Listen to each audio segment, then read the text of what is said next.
ನಾವೇನಾದರೂ ಮೈಸೂರಿಗೆ ಹೋದರೆ ಮೈಸೂರಲ್ಲಿ ತಾಯಿ ಚಾಮುಂಡಿ ದರ್ಶನ ಆದಮೇಲೆ ನೋಡಲೇಬೇಕಾದಂಥ ಸ್ಥಳಗಳಲ್ಲಿ ಒಂದು ಮೈಸೂರು ಝೂ. ಮೈಸೂರು ಝೂ ಅಲ್ಲಿ ಹಲವಾರು ಪ್ರಾಣಿ ಪಕ್ಷಿಗಳನ್ನ ನಾವು ನೋಡ್ಬೋದು. ಮೃಗಾಲಯದಲ್ಲಿ ನಾವು ಯಾವ ಪ್ರಾಣಿ ಪಕ್ಷಿಗಳನ್ನ ನೋಡ್ಬೋದು ಅಂತ ಹೇಳ್ಬಿಟ್ಟು ನೋಡೋಣ. ನಮಸ್ಕಾರ ಸ್ನೇಹಿತರೆ, ನನ್ನ ಚಾನಲ್ಗೆ ಸ್ವಾಗತ. ಪಯಣ ವಿತ್ ಪ್ರಭಾಕರ್.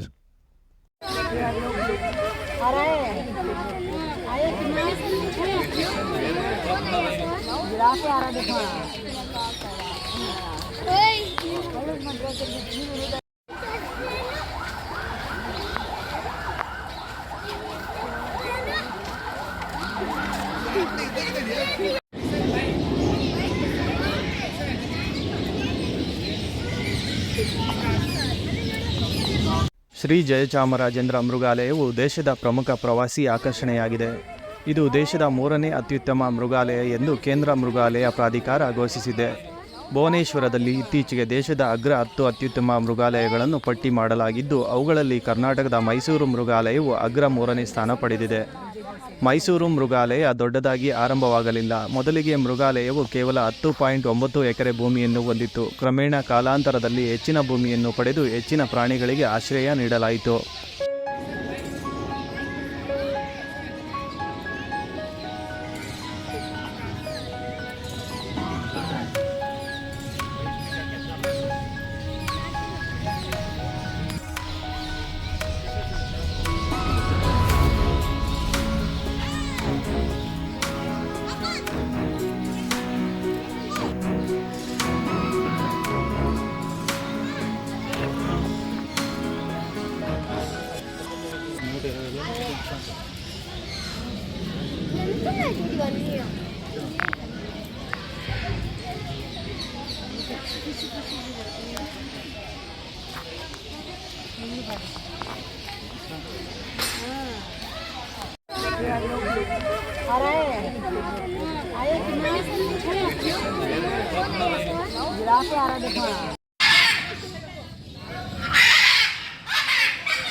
ಚಿರತೆ ಎಲ್ಲ ಕಣೋ, ಚೀತೆ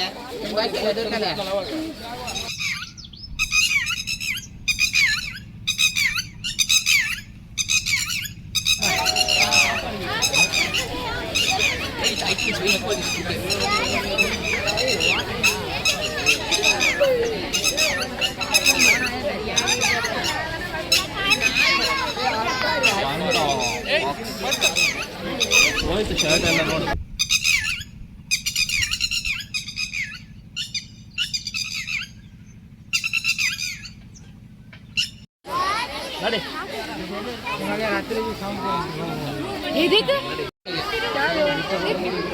एक के पीछे सबकी जाती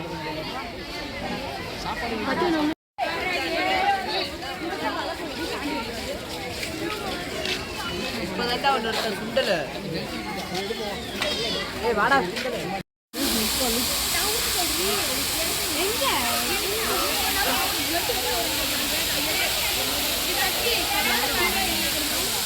ஒண்ணுமே இல்லடா. இல்லையே உன் கண்டு தெரியுதாங்க.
ಮೃಗಾಲಯದಲ್ಲಿ ಪ್ರತಿದಿನ ಮಾಂಸಾಹಾರ ಪ್ರಾಣಿಗಳಿಗೆ ಪ್ರತಿದಿನ 300 kg ಮಾಂಸವನ್ನು ನೀಡಲಾಗುತ್ತದೆ.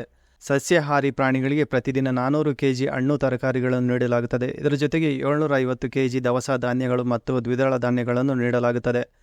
ಹಾಗೂ ದಿನಕ್ಕೆ 6000 kg ಹಸಿ ಹುಲ್ಲು ಮೇವನ್ನು ನೀಡಲಾಗುತ್ತದೆ.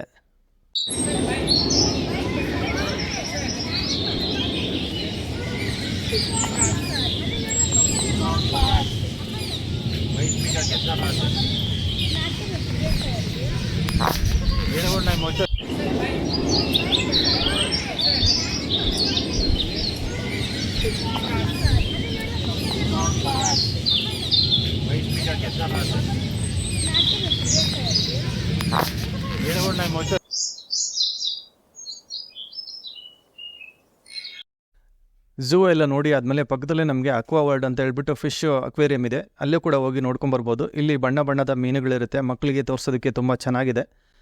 ಇದರದ್ದು ಫುಲ್ ವಿಡಿಯೋ ನಮ್ಮ ಯೂಟ್ಯೂಬ್ ಚಾನಲಲ್ಲಿ ಅಪ್ಲೋಡ್ ಆಗಿದೆ. ಸ್ನೇಹಿತರೆ, ಈ ಮಾಹಿತಿ ನಿಮಗೆ ಇಷ್ಟವಾದಲ್ಲಿ ದಯವಿಟ್ಟು ಲೈಕ್ ಮಾಡಿ, ಚಾನಲನ್ನು ಸಬ್ಸ್ಕ್ರೈಬ್ ಮಾಡಿ, ಹಾಗೆ ಫ್ಯಾಮಿಲಿ ಫ್ರೆಂಡ್ಸ್ ಜೊತೆ ಶೇರ್ ಮಾಡಲು ಮರೆಯಬೇಡಿ.